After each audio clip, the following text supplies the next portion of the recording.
introduce this morning's final speaker. Dr. Yvonne Spicer is the Vice President for Advocacy and Educational Partnerships at the world-renowned Boston Museum of Science. She's also a national and international speaker and advocate for pre-college STEM education. In 2012, the International Technology and Engineering Educators Association honored Dr. Spicer as a Distinguished Technology Educator. In 2013, she received the Massachusetts Association of Science Teachers Russell P. Stanhope Distinguished Friend of Science Award for outstanding contributions to science education. In May 2016, she received an honorary Doctor of Humanities from the Massachusetts College of Liberal Arts.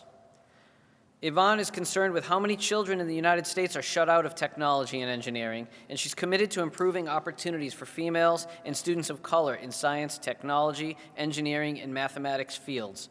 She's been a member of the Massachusetts STEM Advisory Council since 2010. Yvonne earned her doctorate in education from UMass Boston and her bachelor's and master's degrees from the State University of New York, Oswego. And if that was not impressive enough, just 1 week ago today, Dr. Spicer was elected to be the first ever mayor of the city of Framingham. Are you kidding me? Please join me in welcoming a dear friend of the STEM Summit, a longtime friend of mine, a pillar of the Massachusetts STEM movement since its earliest days, Dr. Yvonne Spicer.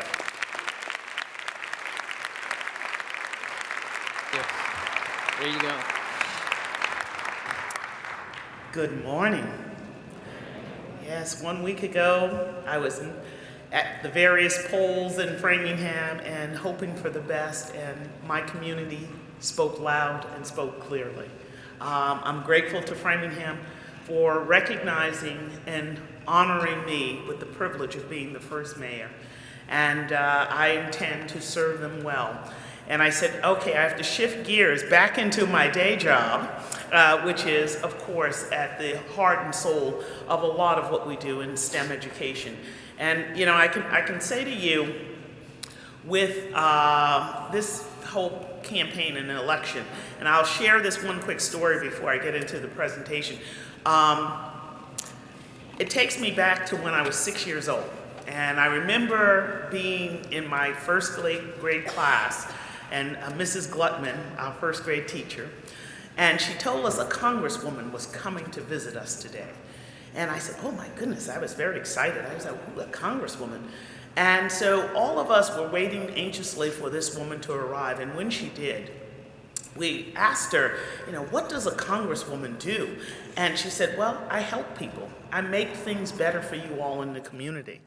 And, you know, never did in my wildest dreams did I ever think this one visit, which was so impactful to me, because I was very excited, was a visit from Shirley Chisholm. And she was my congresswoman growing up in Brooklyn. And I think today, Shirley Chisholm, the first woman to ever run for president, she would be pretty impressed that, you know what, this kid from Bed-Stuy, Brooklyn is the first mayor of Framingham. So I share that story with you. So to get into the business of STEM education, I think they'll load up the slides in a minute too, so we can get a chance to see that.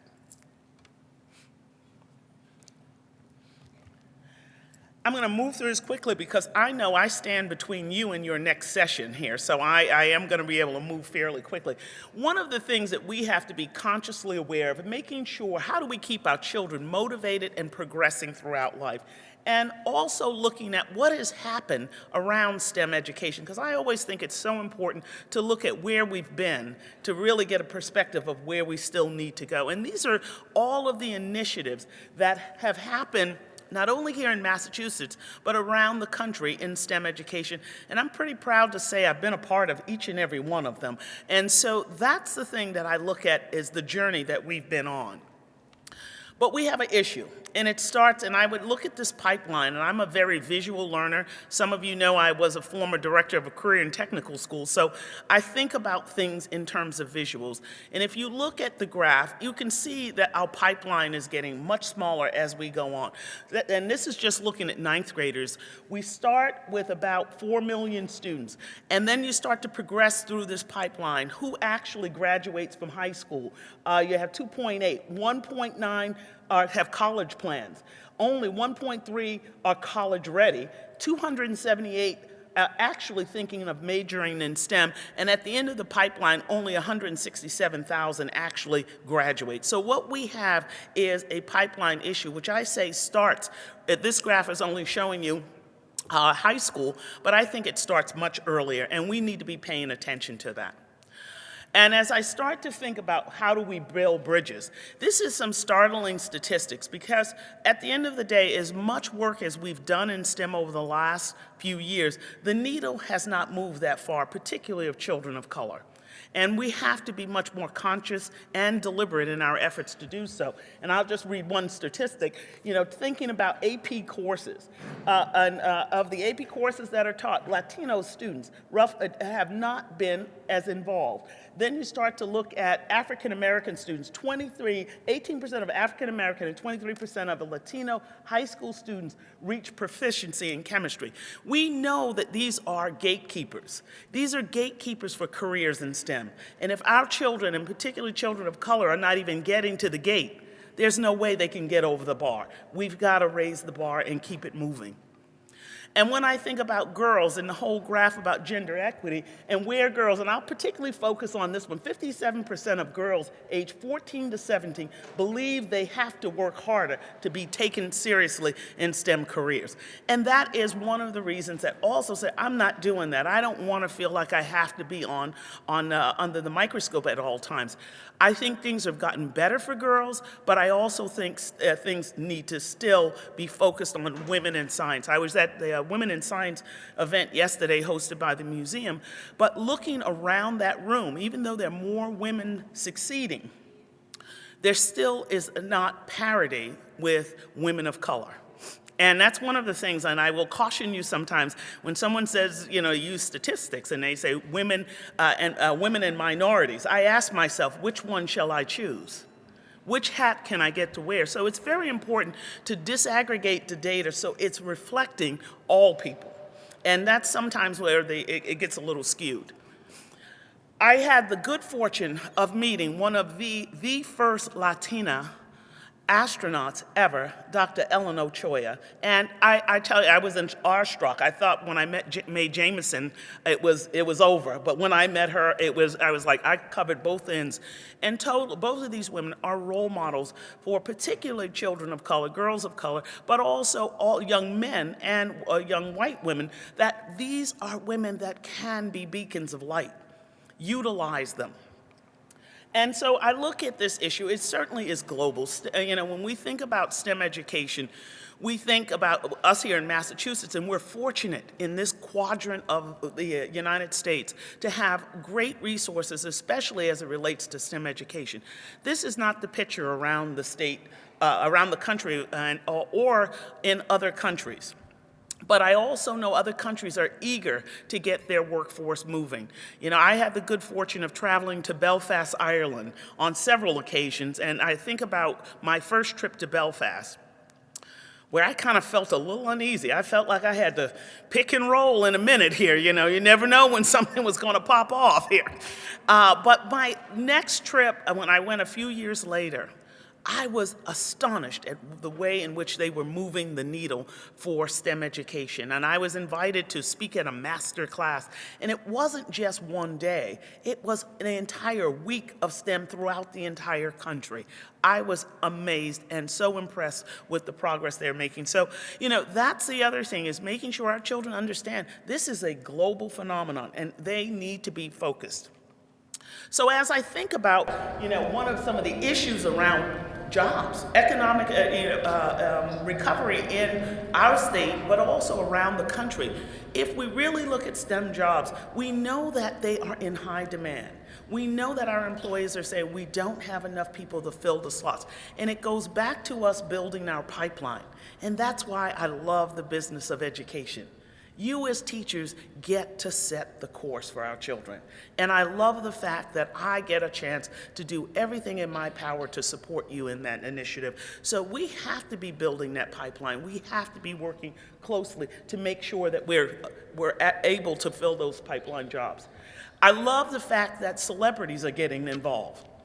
Because years ago, I used to say to myself, it would be so wonderful if a musician or an athlete would talk about the wonders of STEM. They would do a rap about STEM. They would actually do a commercial. They would have STEM sneakers, if you buy it, some way in order to highlight the value of STEM. And they are doing it, and will.i.am is one of them. So I'm really impressed with some of the work he's done.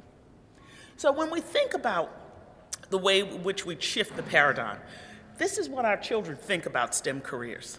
They think it's boring. They think it's white male. I don't see anybody that looks like me. Why should I do this? And I have to often tell them, do I look boring? I'm pretty exciting. I'm actually kind of interesting. And it's creative, it inspires curiosity. These are all the things that STEM is. And we have to convince our children that it does happen. I often say to my colleagues, which my background is tech ed, I taught tech ed, I was a director of tech ed. I also say sometimes the way in which we present things to kids. When you say to them, do you want to go to shop or do you want to go to the innovation lab? It makes a difference. You may be doing similar things because people don't understand that in that shop there's something innovative happening, but it's all how you couch things. So we have to shift that paradigm in a way that makes good sense. So when I start to think about my life and my journey, I have to think about what made a difference. What is that partnership? What are those things that made a difference? And I have to introduce you to my beacon of light, and that's Annie Brockington. Annie Brockington is my great-grandmother. Annie Brockington was a slave. And that's not me, that's my cousin. I'm not that old. But that is my great-grandmother. And when I look at her and I read this story about her life and what she was able to do and what she couldn't even fathom that her great-granddaughter is doing today, I am reminded of how special that is. And so when I start to think about all of the journey, my life journey, and the partnerships that I've had, the jobs that I've had, and I actually made a list of every job that I have had over the course of my journey. Each one of these jobs taught me something spectacular. Each one of them gave me an opportunity to partner with other people and to learn a skill. And I have to give great credit, even in my current role right now. I am the Vice President of Advocacy and Educational Partnerships. So talk about the best job you could possibly have. I've had this job for the last 12 years. And it was the vision of my boss, the president of the Museum of Science, Dr. Yanis Mialis, to invite me to come do this work with him. He has been extremely supportive of me. And even in my bid for mayor, he said, Yvonne, I think it's fabulous that you're doing this, but I'm going to be very sad to lose you because I know you're going to win. And this was back in May. And so he has been extremely supportive. And that's the other thing. And when I think about partnerships, I think about women. And I think about women being able to move the needle. And they can't move the needle unless sometimes men, you open the door for us to come on in. And I give great credit to Yanis Mialis for not only just mentoring me, but sponsoring me. And he did that. And if you look at our organization, more than 50% of our leaders at the Museum of Science are women.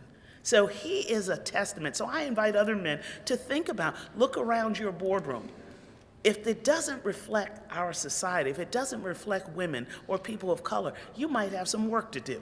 And that's one of the things about partnerships that is so important. And I kind of look, and one more quick job. I was a clerk at Bloomingdale's. That was one of my favorite jobs growing up in New York. The flagship store, 1003rd Avenue and 59th Street. And I was so excited to work at Bloomingdale's, I thought I was going to work in major fashion. I was all prepared for that. I was in lingerie. ladies lingerie. I'm like, oh boy, this is going to be terrific. But I have to tell you, you learned engineering and the importance of good foundation. So there are some benefits to working there. And I learned that at 16 years old at Bloomingdale's. And these are just a few of the things I've gotten a chance to do.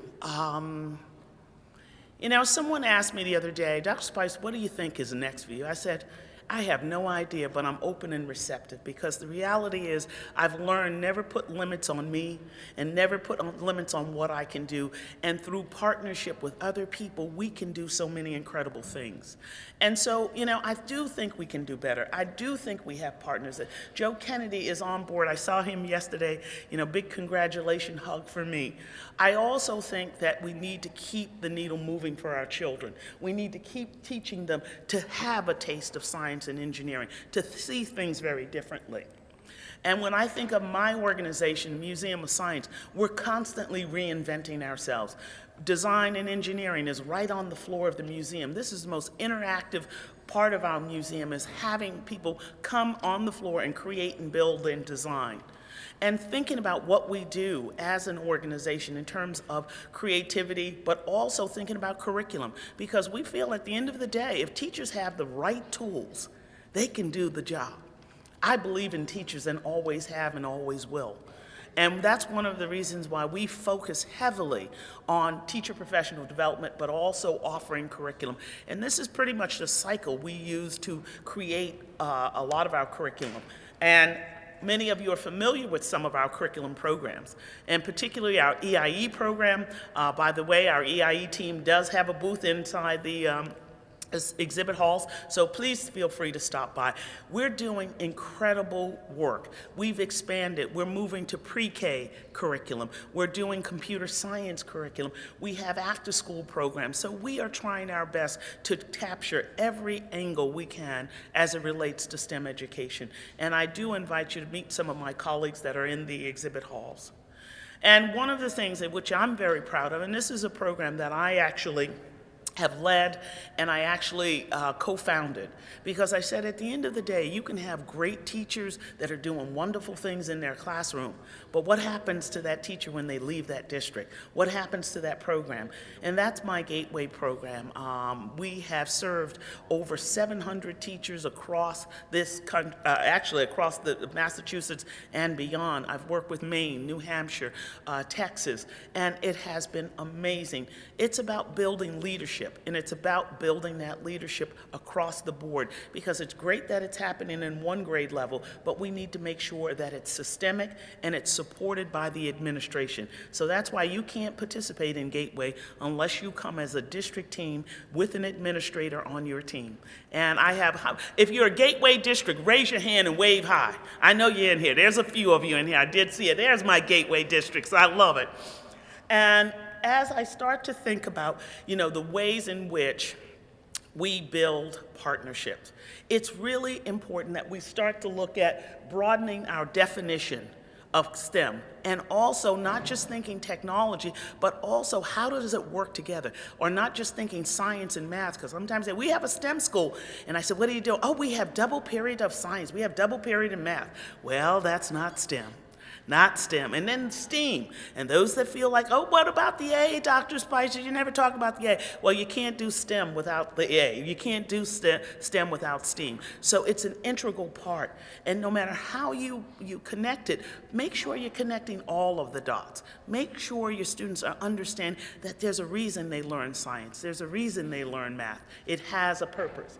And as I start to think about these career pathways, kids need to know what's the end game. And that's why I am a huge proponent of internships for students and also externships for teachers. It is so important that we have an opportunity to see what's at the end of the spectrum. And those kinds of partnerships with 2-year institutions and 4-year institutions are so critically important. I know there's a lot to still keep moving, and we've got a lot of bridges to cross as a community. But at the end of the day, it is through partnerships, it's through hard work and effort that we move the needle. And just as I plan to take everything I have to move the needle for my community of Framingham that I love and I've lived in for the last 32 years, I know with partnership, that's where we're going to have our success. I know when everyone's piece of cloth is woven together, we will have a beautiful blanket that covers all of us. And that's the thing that I'm inspired by. I thank you, and I did that in 12 and a half minutes.